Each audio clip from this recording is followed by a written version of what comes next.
In the heart of the Kingdom of Fife there lies the town of Glenrothes.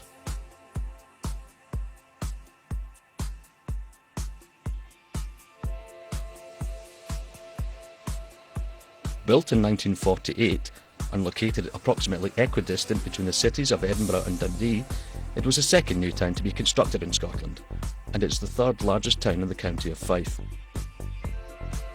It was originally conceived as a post-war new town under the New Town Scotland Act of 1946 and was designed as part of a plan to expand coal mining in the region and to build homes for the thousands of miners who would move across from the west of Scotland with their families.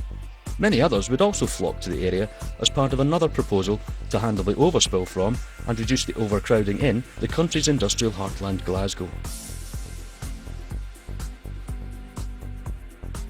The planning, development, management and promotion of Glenrothes was the sole responsibility of the Glenrothes Development Corporation, also known as the GDC.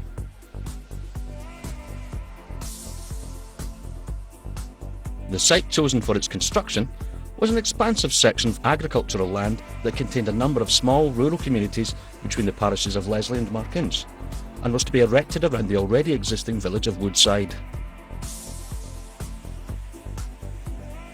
The location encroaches upon both the northern and southern sides of a valley, or glen in Old Scots tongue, through which the River Leven flows and where the town's Riverside Park is now located.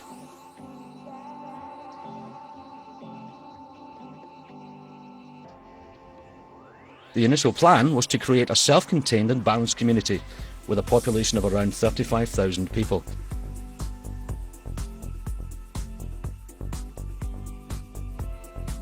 The majority of these residents would ultimately find employment within the new Rothes Colliery, which opened up in 1958, marking it as Scotland's first super pit.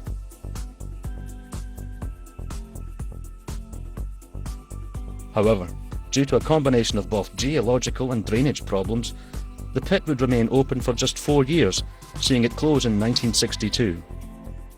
The colliery's two huge winding towers were intended to be one of the main lasting landmarks of Glenrothes, but were later demolished in 1993.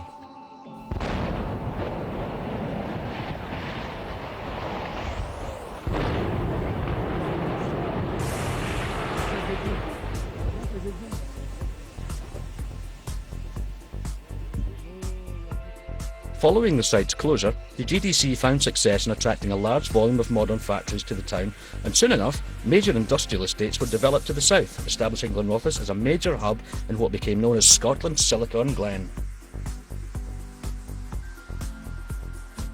Subsequently, the town expanded rapidly based on its precipitous economic growth, seeing it draw in many people from other parts of the region, as well as from across all of Scotland.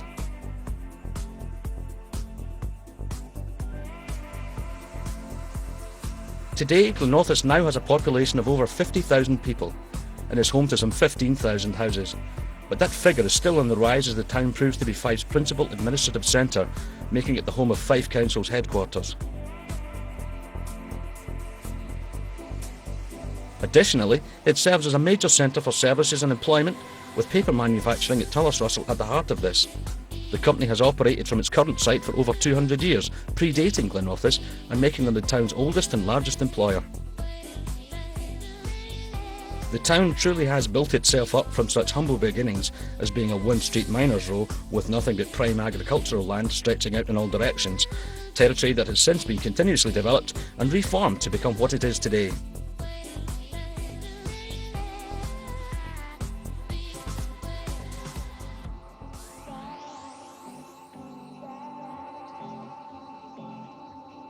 But what of this land? What stories can it tell of the periods before Glenrothes was so much as a plan yet to be considered?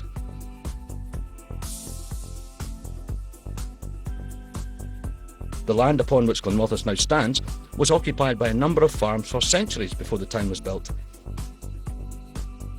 The family of Leslie, Earl of Rothes, possessed much of this territory from the 1400s and dwelt at Leslie House, a magnificent manor built for the Duke of Rothes in the mid to late 1600s.